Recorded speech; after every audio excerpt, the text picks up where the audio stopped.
Introduce our guest. I am so pleased to be joined on stage by Congressman Beto O'Rourke, Democrat of El Paso.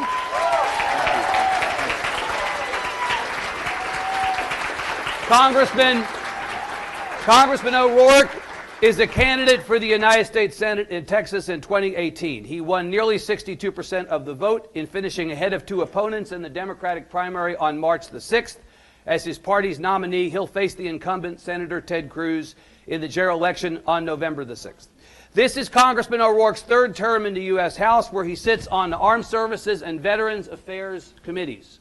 He was first elected to his 16th congressional district seat in 2012 after defeating a veteran House member and chairman of the Intelligence Committee, Sylvester Reyes, in the Democratic primary. Previously, Congressman O'Rourke served 2 terms on the El Paso City Council and ran an internet services and software company. Sometime before that, he played guitar and sang in a punk rock band. You can look it up on YouTube. Right. Congressman O'Rourke is a rare bird these days, a candidate for office actively seeking votes not just in the warm embrace of his base, but in unfamiliar and even unfriendly territory politically. It does not take much to get him to recite the laundry list of towns and counties where he's campaigned, but where Democrats have in recent years feared or declined to tread. This is one. The Tribune's own mission is to encourage more civil conversation and collective agenda setting by people of unlike minds. So we asked Congressman O'Rourke if we could do an event with the blue candidate for Senate in a red part of Texas, and he agreed. We have likewise asked the red candidate, Senator Cruz, if he'll do an event with us in a blue part of Texas, and we await his answer. We do, and we hope he'll say yes. A native of El Paso, the congressman has an undergraduate degree from Columbia University. Please join me in welcoming the Honorable Beto O'Rourke. Thank you. Good. All right. Thank you very much. Right. Thank you. Thank you very much. I don't know that I've seen a standing O before you said a word. This is sort of weirdly a home game, it seems like, rather than an away game. So I was going to start, I had a whole plan this morning at 6:58. I was going to ask you about the fact that you're 1 year from starting a campaign, and how is it going, and was it up to your expectations? And then, as you would probably say yourself, holy F word. You released your first quarter fundraising number, $6.7 million raised in the first quarter. From 141,000, I think more than 141,000 contributors. And your campaign says, I have no way to independently know this, but it has not been pushed back on, that this is the largest fundraising haul by any Democratic candidate for the United States Senate in the entire country. Is that right? That's what we hear. That's what you understand? Yeah, that's what we hear. Right. What do you know about why people are giving? Who have you talked to among these donors around Texas and around not Texas? Because I want to get to the portion of this that is not raised here. But what have you heard from people about what's motivating them to be so active in giving? Yeah. First, if you don't mind, I would just like to thank everyone who made this possible, the president, the board of trustees, sure, the taxpayers here who fund McLennan Community College, all of you for coming out here today and welcoming us. I'm reminded that our second visit of the campaign, it was April 1st of 2017, was at Common Grounds at 8 a.m. on a Saturday morning. And many of you were there, and I'm grateful for that. Some of you brought your kids. My wife was with me, and she said, I love you a ton, Beto, but there's no way I would bring our 3 kids to an 8 a.m. political meeting on Saturday morning. Right, Grateful for that. I got a text not too long ago from a woman that we met in Rains County. We were invited to come out to Rains County by someone who traveled 2 hours to come to a town hall that we were holding in East Texas. And they said, you got to come to Emory, you got to come to Rains County, you got to meet the folks in my community. We did. Spoke to, standing room only 12 people in Rains County who came out to see us there. But one of those that we had a chance to meet sent me a text a couple of months later. Yeah. And she said, I want to make a contribution to your campaign. We're not the wealthiest family in the world. So I sat down with my 2 daughters, because contributing $35 a month, which is what we want to do, means we're not going to see an additional movie. We're not going to go out to dinner. We're going to do without. But given what's going on in the country right now, and the fact that you showed up to Rains County and that you listened to us and that you heard me, she's a combat veteran, and are standing up for people like me and are willing to to work for everyone in Texas, we just decided that this was important enough to do. And so we're making a $35 a month contribution every single month of this campaign. So she is typical of the kinds of people who've stepped up, more than 100,000, most of them in Texas, making on average a little over $40 total in terms of... That's the average gift is just over 40. And so again, the number from your campaign this morning was 141,000.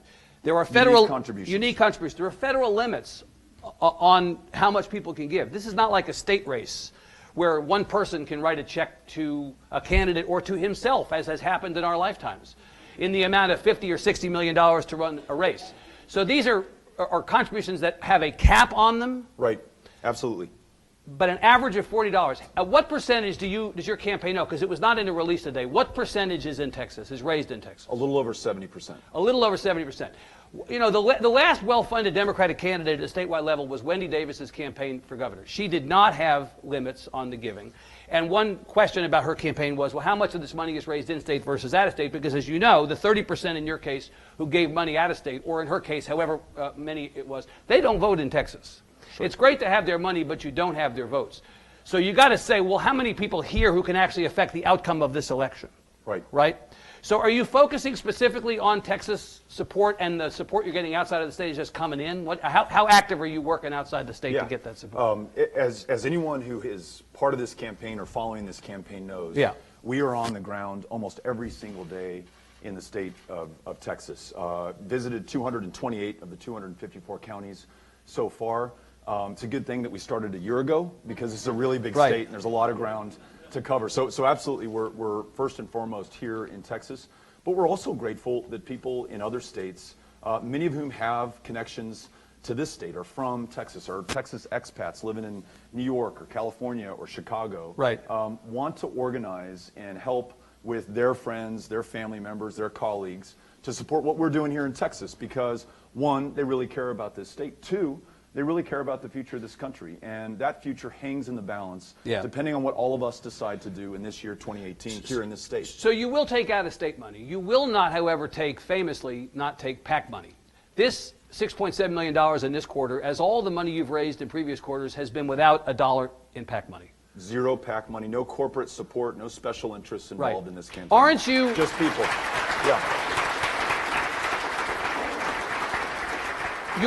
Your opponent in this race, not to just pick on him, because he's hardly the only senator in this situation, he has not likewise disarmed from a fundraising standpoint. So aren't you putting yourself to some degree, or asking to be put into a place of competitive disadvantage from a fundraising standpoint? Yeah. You know, when we started this, as you well know, Evan, no one asked us to run.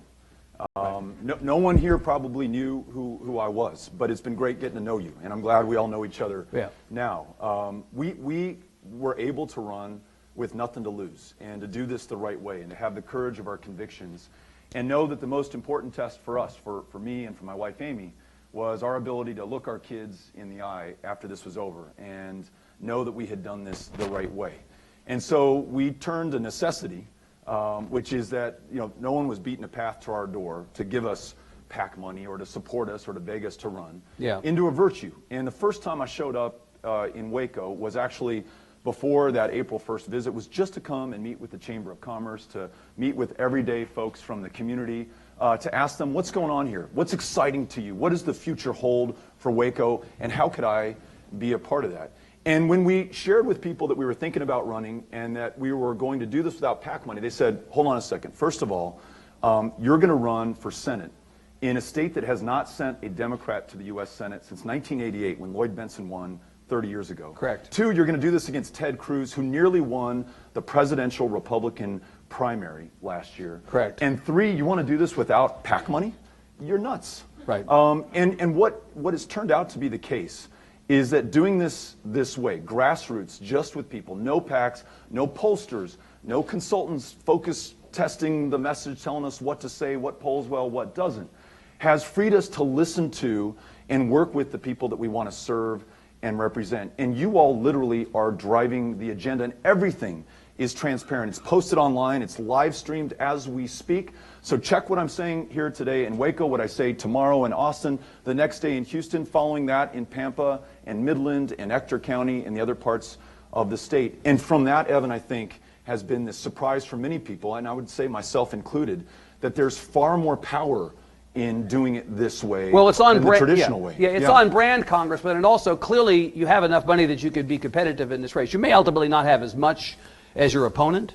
Right. And the fact is, this was an election year in which having the most money, at least on primary day, did not necessarily determine the outcome of a lot of races. There were people who were the best funded candidate in races all over the state who didn't even make it into the runoff. That's right. So not having the most money. Now, the counter to that, if I'm a Republican sitting here opposed to you or opposite you and thinking about the money you raised today, what I'm thinking back to is that 2014 race. Well, Wendy Davis had a ton of money. Right. She may ultimately have more money in her race than you will have in yours, and look what happened to her. She lost by 20 points. Have you reflected on that race and on that experience as it relates to your own race? What have you taken away from that race? That was the last statewide race thought to be at least a serious, if not a credible, campaign. Yeah, a couple of things. One is I'm extraordinarily indebted, as are so many of us, to Senator Davis and what she did when she had a chance in the state legislature to stand up for the people of Texas. I'm grateful for her courage that she displayed in 2014 in running this statewide race. Yeah. And I'll tell you, she did not have the benefit of this year where, I hope you'll agree, we've never seen this level of urgency, this level of motivation, the intensity and the passion behind meetings just like this. When you say this is the largest gathering you've seen on a college campus, no accident that it's happening in this year, given what the stakes are, given how important all of us feel this election and the other elections in this state. So the environment right is now. the environment So is a key difference. Is a big part of that. Yeah. The other thing is, you know, we're running a very different campaign, and we're different people. I'm in all 254 counties of Texas. I hold meetings that are town halls where anyone can come up, ask any question, make any point, level any criticism, and people level those criticisms, and I am a better candidate for having heard them and learned from them and incorporated what I've learned into how we campaign and hopefully how we serve. And this not taking PAC money and making sure that you never ever have to wonder who it is that I represent. It's going to be you every single time, the people of Texas, and no one else, and there's not even any confusion to that. I think that is the way that feels right to me to run, and I think it may be the only way in Texas right now to win. And here's the best part about it, especially for me. If this were up to a person, a candidate, a party, then I don't know what our chances would be, and I don't know how confident I would be. Yeah. But this is obviously on people. There are tens of thousands of our fellow Texans who've signed up to volunteer, who've taken it upon themselves to organize the Austin group. And I see Carrie Marshall here, without any direction from me or our campaign, just took it upon themselves to lead in Austin. Mary Duty in Waco doing the same thing. Folks in the DFW area, along the border in San Antonio. Right. This is awesome. When we showed up in Amarillo, in Potter and Randall County, and there are 600 people at the Austin Middle School on a weeknight in Amarillo, that has nothing to do with me. It has everything to do with the leadership in that community coming together and allowing us to join their effort and what they are making possible. And my job is to be honest to that and to be respectful of that and to make sure that those are the leaders that we follow in a given part of the state. I don't know that I've seen a campaign run like that, at least in a long time. But when you talk about Congressman, I will acknowledge that the environment this year is like something we haven't seen in a while. And regardless of what the outcome of the elections are in November, the environment has made this a more interesting cycle and a more competitive cycle in a whole bunch of cases. Right. But presumably what you're hearing in Austin and hearing in Amarillo and hearing in different counties that you say 228 of the 254 counties, the issue sets are not the same issue sets, right? You're hearing different things in different places. Help us understand what you're hearing most often across the state as you travel. What are the 2 or 3 themes, issues that you hear from people the most as you travel around the state? So let me begin with some of the differences, and I'll tell you what's common. You started with that. We were in Blanco having one of the best cheeseburgers I've ever had in my life. And the mayor of Johnson City is at that meeting. And we're talking about jobs, right? One of the most, if not the most important issues facing the state. The ability for everyone who wants to work an honest day to get an honest day's wage and live with the function and dignity and purpose that comes with a job like that. Having access to a great world-class education so you're ready for that job. And the mayor says, there's one more thing, Beto, that you've left out, or maybe you don't know about. We cannot get on the internet in Johnson City, at least not reliably. We do the research and find that half of rural Texas does not have reliable broadband internet. Evan told you by way of introduction that in 1999, with some good friends, I started an internet-based business. That opportunity in 2018 is not available to too many of our fellow Texans. They also can't finish their degree online. They can't look for a job online. Right. They may not be able to find a date on Tinder online. Just as important for a lot of us. You thought a Tinder reference was a good idea today, I did, actually? Yeah. Okay. All right. You know, and so that's something, along with the fact that especially perhaps in the most rural, the reddest counties that I've visited, it's these great, heroic public school teachers and nurses and counselors and therapists and principals who are offering those citizens, and especially their kids, the opportunity for advancement and a greater future than their parents had, and they feel under attack right now from a junior senator who wants to voucherize their public tax dollars and send them to private schools, and underfunding in their classrooms that ensures that those kids will not have an even chance at success right now. So public education important in every single community, certainly in El Paso, Texas, where my 3 kids go to Mesita Elementary and get a world-class education, but perhaps especially in rural Texas. We're seeing public health issues where 6 hospitals closed down last year, funding for public schools, and the ability to work, which means investment in infrastructure like broadband internet. Beyond that, what's common to what I'm hearing in Texas? The ability to see a doctor or a provider or a nurse or a therapist or receive your medication that will literally make the life and death difference for you. This is in a state that is the least insured in the union right now. I'm meeting people. I looked at my travel journal from the week between Christmas and New Year's. And I was in San Angelo and I met a man who said, this has been a really tough year for us. In February, my dad killed himself. He needed a surgery that he didn't have the insurance to cover, could not afford it, felt like he was a burden on the family, and took himself out. 2 nights later, I'm in Amarillo, Texas, and another person tells me about another family member in that same predicament. You've heard me tell this story about being in Lufkin, woman telling me that her brother gets arrested to go to the county jail so that his untreated, uninsured schizophrenia can be taken care of, at least mitigated. And we do the research and find that the county jail system in Texas is the single largest provider of mental health care services in the state of Texas. Yeah, they're the psych wards of the state. Right. That's absolutely right. So if it's the moral component of this, you just want to do right by and for your fellow Texans, and I know we all do. Yeah. Or if this is from the perspective as your fiduciary and making sure that we use our tax dollars wisely, spending them at the county jail or at the ER or losing the breadwinners in our family is not the right way to do this. And we unlock unlimited economic potential when you're healthy enough to finish your education, go to work, pay your taxes, raise your family, write the novel, tour the country in your punk rock band. Whatever it is that you're supposed to do in life, I want you to be healthy enough. And that transcends geography, party, any other difference that we see in this You've mentioned a whole bunch of issues, and you know those are all issues that if you travel around the state as a journalist, you certainly hear people of all political parties, urban, rural, old, young, concerned about. But you name some that are actually not the purview of the federal government. The decision not to fund public education adequately, if you believe that's the problem, is a state issue. The decision not to expand Medicaid is a state issue. Why are you running for the United States Senate as opposed to the Texas Senate? Yeah. Aren't you in a better position here to solve, if you stipulate these are the problems to be solved, why not try to solve them in Texas? I'd probably argue the premise of the question.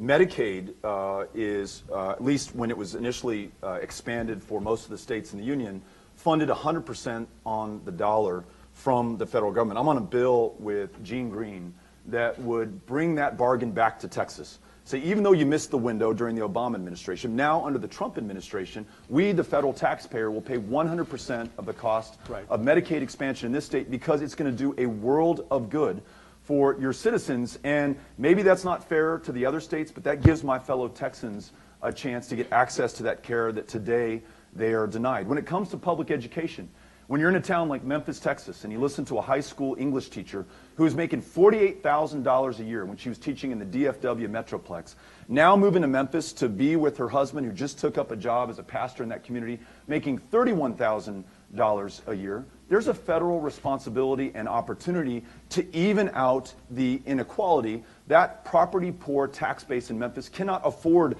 to pay her $48,000. But those kids in Memphis need her every bit, perhaps more than the kids in the DFW area needed her expertise and her experience and her talent. So yes, as a federal representative, I want to step up and make sure that we fill that gap wherever we can. So in all of these issues, broadband internet, that's a federal responsibility to make sure that we invest in the infrastructure.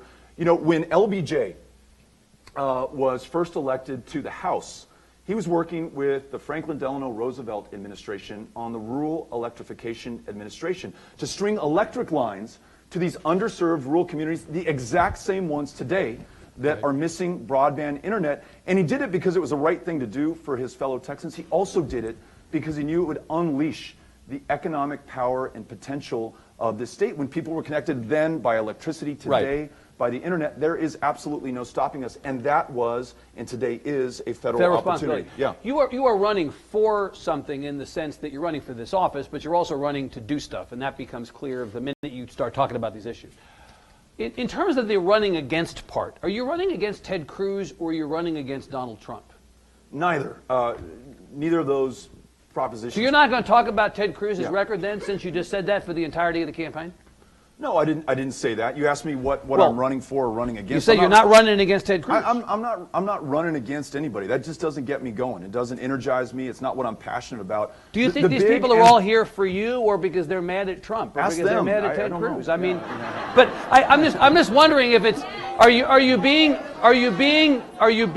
realistic about this election cycle if you think that at least part of the reason that this room is as full as it is because there are people who are mad, not happy, mad. So I'm running for these big, ambitious, aspirational goals that people have come to the town hall meetings that we've held and shared with me. You know, Carrie Marshall was the first to share with me that we lead the country and now the developed world in the rate of maternal mortality. So I'm running against that, but I'm also running to make sure that every woman can get access to the health care that's literally going to save her life and make sure that she can make her own decisions about her own body going forward. Does the idea that we would be a nation of walls, that we would be a nation of Muslim bans, that we would be a nation of the press as the enemy of the people instead of the best defense against tyranny, does that concern me? Absolutely. It underscores how urgent this year and this election is and how everything that we care about 230 years into this experiment is on the line. But it is not a strategy and it is not enough and it doesn't motivate me to be against something. I mean, I'm aware of it, I'm concerned about it, and it's part of the reason that I'm here right now. But I want to make sure that we're all organized around the things that we want to achieve, because being against is not a strategy. We have to be. You get elected by being for something. Yeah, absolutely. Right. And so that's why I'm doing That's the motivation. Yeah. When you won the primary on March 6th, you got just under 62% of the vote. This was perceived by a lot of people in the press, and I will put myself in this category, as a poorer showing than we expected from you, given the enthusiasm we heard and saw around the state and around the country for your campaign. What happened? A couple things. First, let me give credit to the other two candidates who were running. Seema Hernandez from Houston ran a great campaign, passionate about the issues, again, the things that she was for, that brought her into the race in the first place. Her team, her volunteers, her supporters, wonderful job. Mr. Kimbrough, same thing. It takes a lot of courage to get out there into the arena and run this race. I'll tell you, that being said, we finished 38 points ahead of the closest finisher.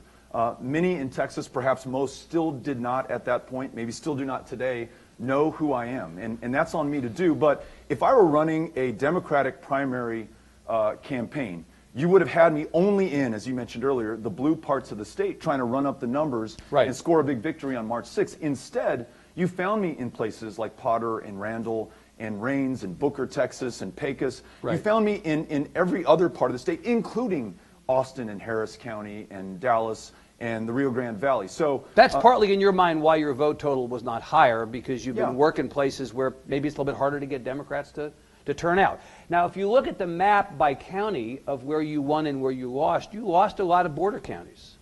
And this is, again, a mirror of what happened in 2014 when Wendy Davis ran for governor and was kept herself below 80% in the primary. In both cases, an opponent was a Hispanic candidate who got the votes of a lot of Hispanic counties, not making an assumption that that's all it took, but the evidence is there that you showed some softness in your campaign in border counties the way that Senator Davis did. Do you worry that you have a problem in communities of color or in the Hispanic community in this state, which is so big and growing, getting bigger by the day? Are you concerned about that as a factor of the fall campaign, based on what you saw on primary day? I represent a community that is 85% Mexican American. Yeah, and you won El Paso County. I'll give you that. That's true. Yeah.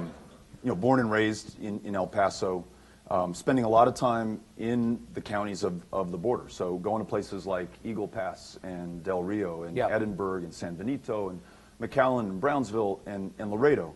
And I need to spend more time there. That's absolutely a given. But I think I told you that the strategy leading up to the March 6th primary was really a much longer strategy leading up to the November 6th general election. You will see me. Plenty of time still to take absolutely, care of that. far more often in the border than you have seen me so far, because two things are important. One is that no one be written off. And when we go to a place like Atlanta, Texas, and you know the folks who came out to see us in Atlanta, Texas, were in part interested in the novelty of a Democratic statewide candidate showing up in a place that no Democratic statewide candidate had shown up. Right. Part of it, though, was the fact that they had never seen their member of Congress, much less their junior senator. They'd never seen their member of Congress. They are so gerrymandered that their congressman lives 2 hours to the west, has never shown up and held himself accountable to them. So they were looking for someone to give a piece of their mind to that day. And I was the guy lucky enough to receive it when I showed up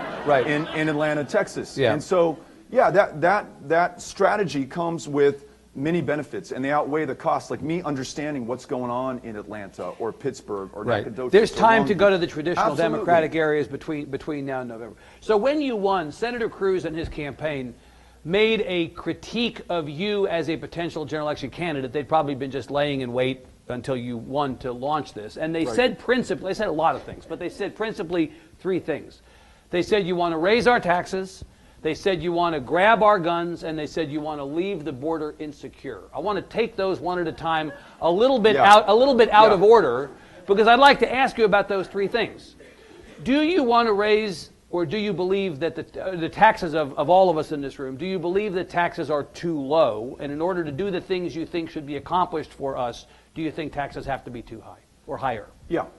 So yes, I think for some, the very wealthiest among us, for corporations, taxes are too low. And I don't think they need to be raised back to where they were necessarily, but at a town hall meeting like this in Odessa, a young man stood up and said, Beto, if you took the corporate tax rate from where it has just been moved to in this $2 trillion tax giveaway that passed last year, if you took it from where it is now at 21%, back up not to where it was, but just to 25%, you would generate $400 billion in the next 10 years. And you could invest that in rural broadband, the affordability of higher education, expanding Medicaid, the investments that make us, in return, a much more prosperous, healthier, better educated state. And I much prefer that as an option than sending more money to people who are already wealthy, to corporations that are sitting on record piles of cash right now at a time of historic income inequality. The wealthy have never been so wealthy as they are now. The poor,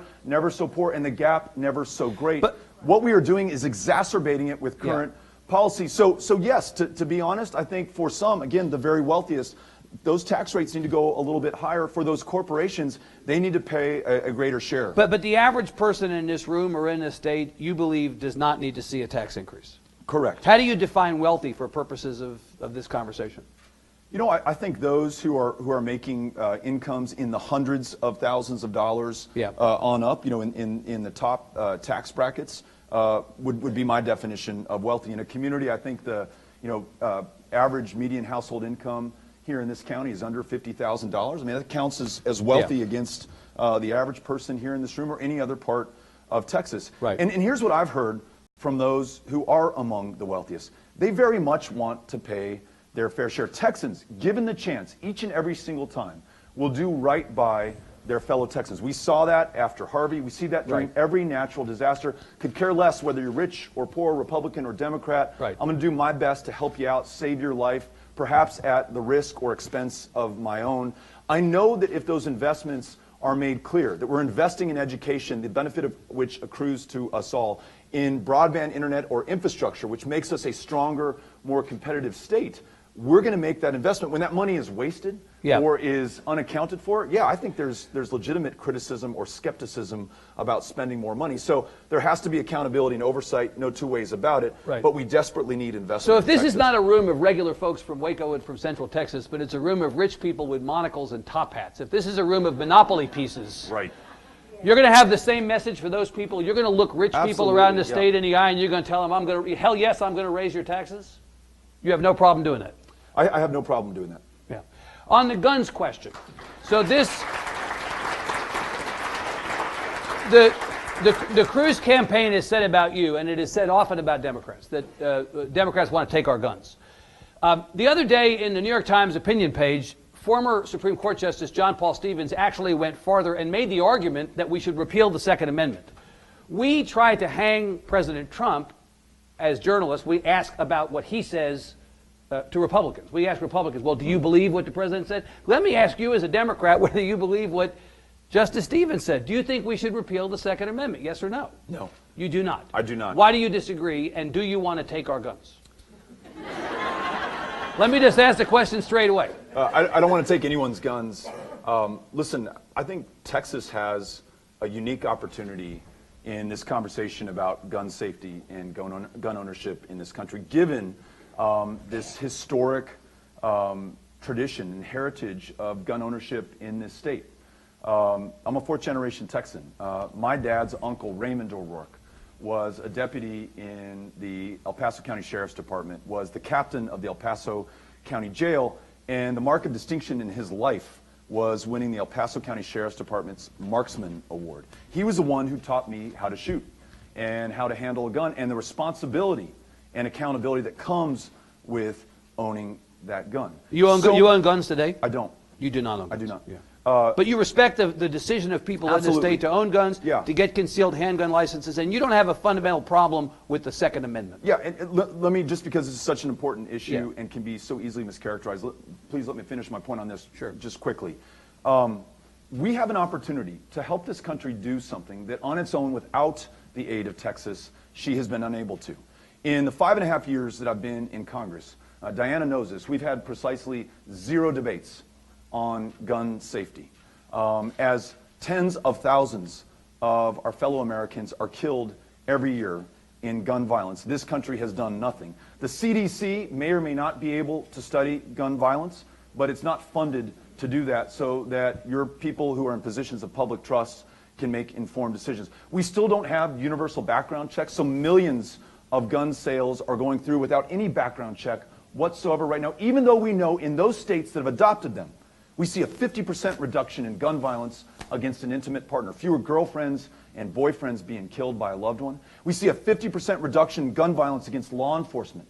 Fewer sheriff's deputies and police officers killed by those they were sworn to protect and to serve. And then I take my lead on this next issue from the veterans in the room. And veterans like the one I met in Wichita Falls, Vietnam veteran, who said, I had an AR-15 when I was drafted and sent to Vietnam. And that machine was designed for one purpose and one purpose alone, to kill people as effectively and efficiently and as great a number as possible. That weapon has no room in our schools, in our churches, on our streets. It should not be sold to Americans without us expecting something like this to happen. So we can defend the Second Amendment as we should, as I have and as I will continue to do, and be smart about gun violence and save more of the lives, in our communities, and in this state, and help the country to do the right thing. So you'll advocate for the kinds of changes that have been discussed at the national level. I see that you're opposed to bump stocks. Well, the President of the United States is himself, at least according to his tweets, also opposed to bump stocks. He and Senator Cruz disagree on that. You are also opposed to Senator Cruz's position in that you want to ban assault weapons. Correct. You want to ban high-capacity magazines? Yes. So you will push for that as a United States Senator should you be elected, despite the fact that there don't appear to be the votes, at least in the current configuration of the Senate, for that. You will continue to push that issue? Yeah. No significant change in our country's history has ever come about on its own. And frankly, it's never come about because of people like me working in the halls of Congress. It's never come about because we've had some amazing president. It's come about because of you, and especially the youngest among you, It was the people who were sitting at the lunch counters getting spat in their face, punched in the head, crossing the Edmund Pettus Bridge in Selma, Alabama, who forced civil rights change. It's the young people who marched from Parkland, Florida to Tallahassee up to Washington, D.C., and throughout cities across the state of Texas who are going to force this country to have the conversation it has been denied. Those young people have become our conscience. Right. That's where the change. That's where the change. That's going to help change it. Yeah. On this question of the border being insecure, this is a thing that we've talked about many times when we've been together on a stage like this one, because you come from a border community, and you have called BS, frankly, on not people at the federal level, but people at the state level, using the border and border security and border safety as a tool of political rhetoric or campaign rhetoric. The president the last couple of days has been nonstop on this question of DACA, on this question of border security on the wall. Your position in this race with regard to border security is what? The border has never been safer or more secure in the lifetimes of anyone in this room. Point number one. Point number two, it does not mean that we do not have legitimate concerns at the border. There are still human beings being smuggled into the United States. There's still illegal drugs that find their way into the streets of communities like Waco or El Paso or further into the interior of the United States. We can always do better, and I'll be first in line to try to make that happen. I worked with Senator John Cornyn, a Republican in the other chamber in the Capitol, on a bill that would step up resources at our ports of entry. That's where 99.9% of everything, legal, illegal, and otherwise, that comes into this country crosses in the first place. And Senator Cornyn and I, he a Republican, I a Democrat, saw that if we invest in our ports of entry, one, we'll know who and what is coming into our country. And two, we're going to facilitate more legitimate trade and travel connected to more than 1 million jobs that our fellow Texans hold today right here in this state. That's a smart way to get tough on border concerns, border security and safety issues, and also to make sure that we facilitate the best about and capitalize on the trade and the commerce and the dollars and the people that we want to have come into this country. So there's a smart way to do this. And I want to be part, Texas wants to be part of doing that. And this is another issue, not defined by party or geography. You hear Republicans and Democrats alike saying exactly what I'm saying, evidenced by John Cornyn and Beto O'Rourke working on the same piece of border legislation. So why hasn't it happened, Let me tell you what the president and our junior senator are doing right now. They want you to be afraid of Mexicans when they call them rapists and criminals and say only a wall will keep them out. When they try to scare you about what Muslims are going to do if you give them the chance to come into this country. And it's Cruz saying we should send police patrols into their neighborhoods. It's Trump saying we should keep them out altogether. When they try to scare you about what a gay couple is going to do if they happen to adopt a child in the state of Texas, where this state still allows discrimination based on sexual orientation. When they try to scare you about the transgender kid who might come into your child's bathroom, even though transgender children are far more often the victims and the perpetrators of violence, they are trying to push you based on fear and paranoia and anxiety, and that, Evan, is bullshit. And we got to be bigger and stronger and more courageous than that. And I know that we are. And I know that we are. But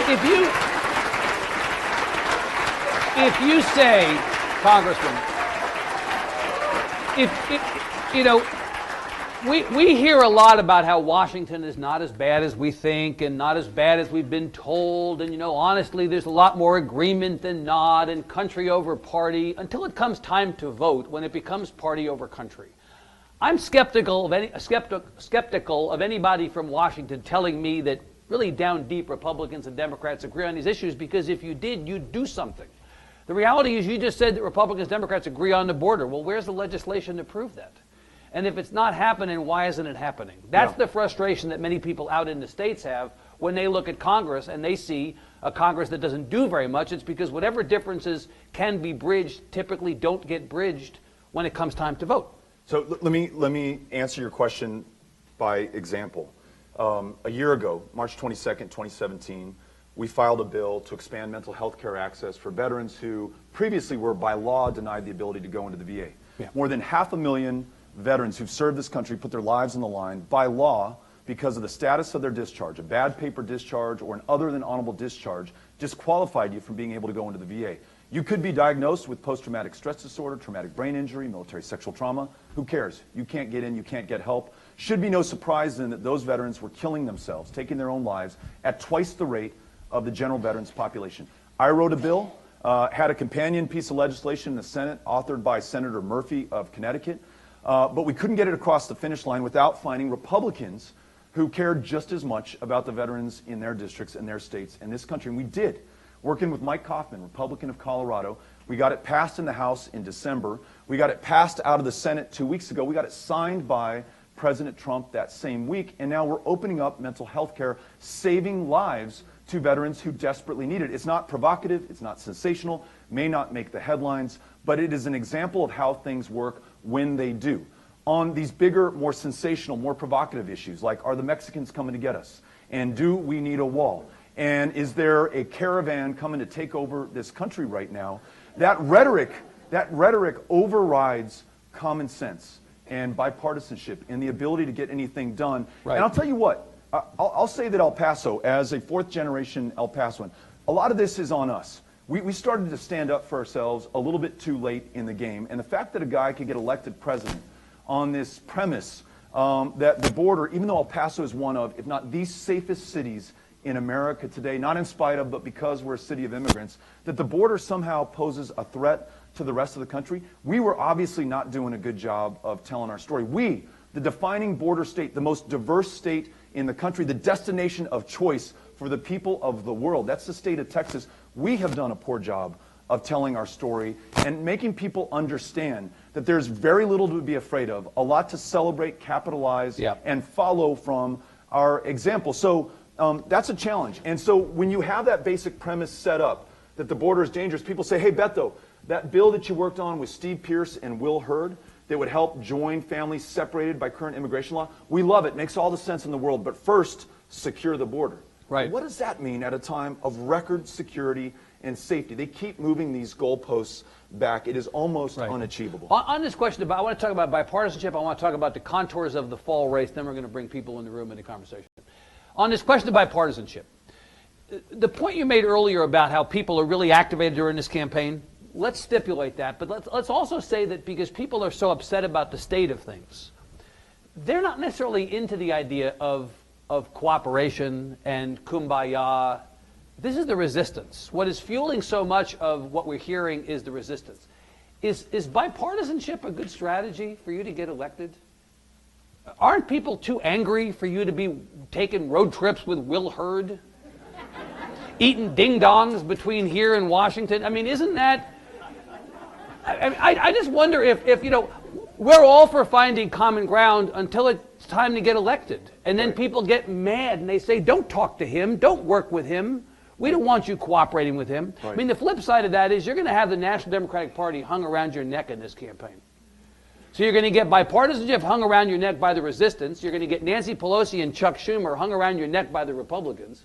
What in the hell do you do? I mean, it's difficult. Yeah.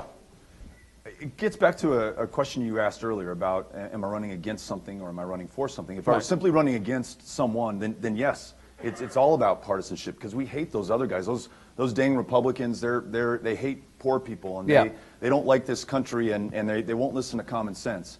If I want to get something done, if I want to make sure that everyone can see a doctor, not as a function of luck, but as something that's guaranteed that they can count on. If I want to make sure everyone looking for work can find that job or afford the higher education that will allow them to compete for it. If I want to make sure that Texas leads on rewriting our immigration laws in our own image, I'm going to need Republican partners with whom I can work. It's the only way to get anything of any consequence done in this country. And you cannot do it if you do not begin with the basic premise that everyone is deserving of respect and everyone should be treated with dignity and everyone should be listened to and heard. And so that took us to, and you may know this, Evan, we went to King County, which voted for Donald Trump 96.5% in the last election. The people of King County may not, probably will not vote for me in this election. But the people of King County deserve to be heard and listened to. And I want to know what's on their mind. And I left that meeting with the people of King County, at least better understanding them, changing some of my impressions about how we can do a better job for the people of Texas. And in the Senate, I'm going to fight like hell for the people of King County and every single county in the state of So Texas. you'll work with Donald, you get elected and Trump is president, you get to work with him to do work on behalf of your constituents. You will work with the president. You will work with the president, right? I'll work with anyone. Is there anytime, is there anywhere. anything that the president has done that you can say a kind word about? And I mean, just in the spirit of looking for. Absolutely. Yeah. Name one thing that has been a part of the president's program since he's been in office that you're behind. President Trump made taking care of veterans a signature piece of his campaign platform. Followed that up by nominating David Shulkin, who at the time was the Undersecretary for the Veterans Health Administration, appointed a political appointee from the President Obama administration, elevated him to this position of power and trust over the second largest department in the federal government. The bad ending to this story is he then fired David Shulkin last week. But David Shulkin was the first Secretary of the VA, and I've now worked with 5 of them in the 5 years that I've been there, who has made reducing veteran suicide his #1 clinical priority. We're losing 20 veterans a day by their own hand every single day in this country. And I've asked Eric Shinseki, Sloan Gibson, Robert McDonald. David Shulkin was the first who said, not just to me, but to all the veterans who were standing up and their family members on this issue, and said, you all are right.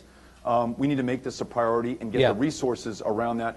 That is a direct result of Donald Trump elevating him to that position. And so you work with him on veterans, absolutely, as an example. Yeah. So you know that you're tired of people in the press saying this. No Democrat's been elected statewide since 1994. No one from El Paso, Texas, has ever been elected to statewide office in the history of the state, period. You got to say, well, some Democrat's going to get elected at some point again. Somebody from El Paso has to be the first. You understand, though, that you're not climbing the Franklin Mountains here. This is like Kilimanjaro politically, right? You understand that. Yeah. When people say to you, how do you win this race? Are there enough votes there? Can you actually do this politically, especially if nobody else in the Democratic Party wins? What is your strategy to somehow turn this around? Because it has been difficult for Democrats for more than 20 years to even get a hearing from the people of this state. Yeah. I mean, I wish I had a sophisticated answer to give you to that, because folks are looking for what's the model, how do you slice and dice the electorate, who are you going to turn out, who are you going to try to keep at home. I'm just not smart enough to do that.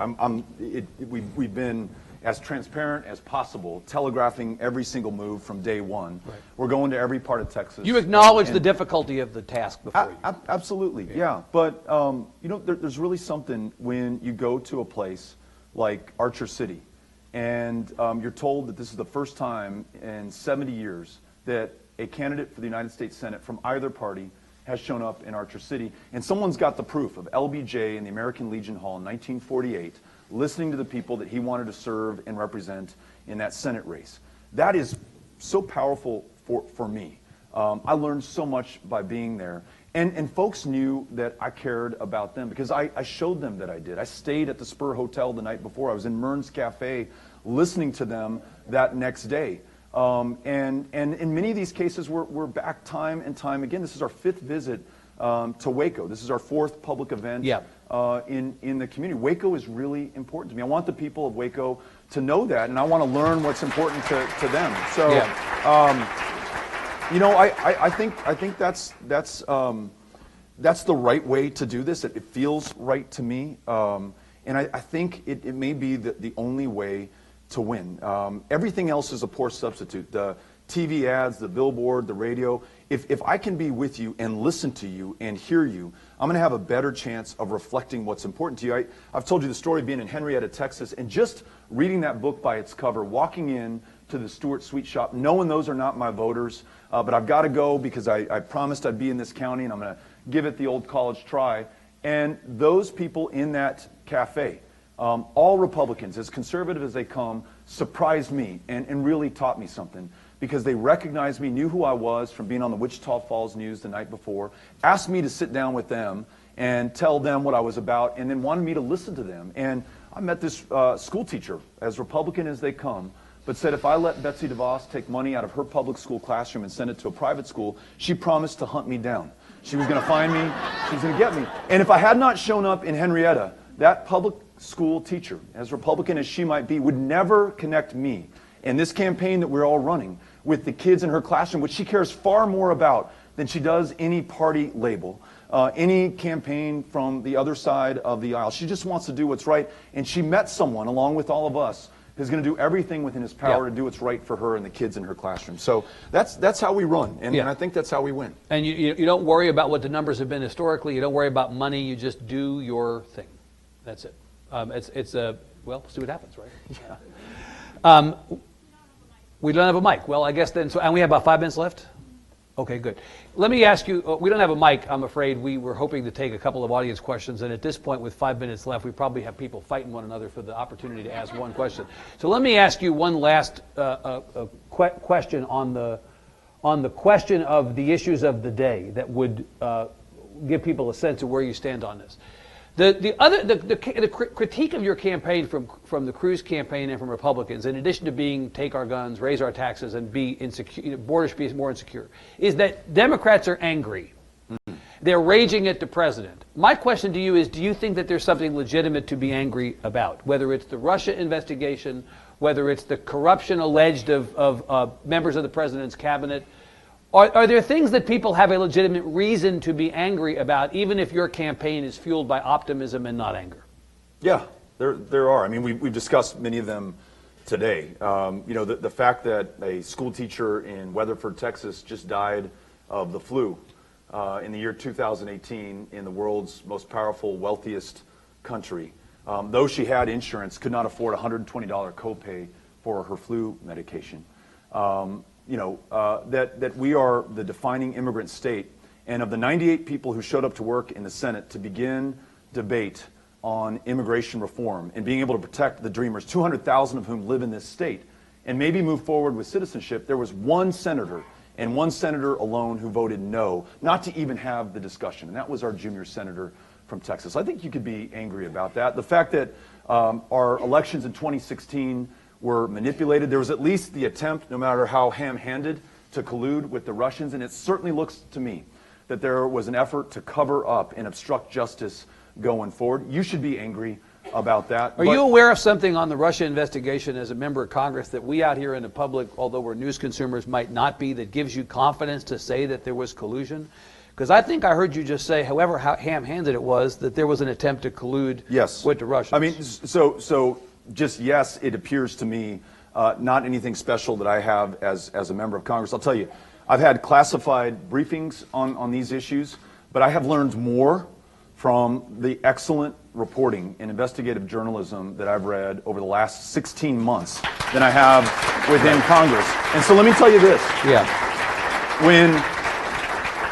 When our president calls the press the enemy of the people, when he's tweeting these memes of CNN being body slammed in a wrestling ring or hit by a train, both of which connote violence to members of the media, make no mistake, he is seeking to undermine a basic institution and pillar of our democracy. When, in a classified setting, I'm reading the Nunes memo about the FBI's investigation of the president's campaign in 2016, and I read the more complete, fuller Democratic staff response, I've never had chills the way I did at that moment, because it became clear to me then that it was just as strong an effort to undermine your faith and confidence in federal law enforcement as federal law enforcement approaches the truth, the facts, as far as they go and as high up as they reach. The very viability of our democracy, of this republic, is at stake right now. Having said that, and knowing that we got to win for all those reasons, what characterizes the meetings that we've had, and you all can testify to this because you've been at so many of them, is the excitement, the ambition, the aspiration that we have to do the big, important work before us. It is not enough to be against these things. We've got to stop them in their tracks. We have to be the 51st vote in the Senate to be a check on this president, also to convene Republicans and Democrats alike on these big issues. But there could not be a more important time to be here, to be alive, to be a Texan, to be voting, and to be organized around winning in November of 2018. So I'm just grateful to be a part of this. And thank you all for give Congressman Beto O'Rourke a big hand. Thank you all. Thank you all very much. Great. Appreciate it. Yeah. Good. Thank you, Ben. Yeah. Appreciate you making time for us. Likewise. Thank you. Good. Thank you. Good. Thank you all very much. Thank you. Thanks. The president has something that she wants to present to you. Okay. Here. Julie Flowers, and I'm president of the MCC Faculty Council, and we wanted to thank both of you for stopping by.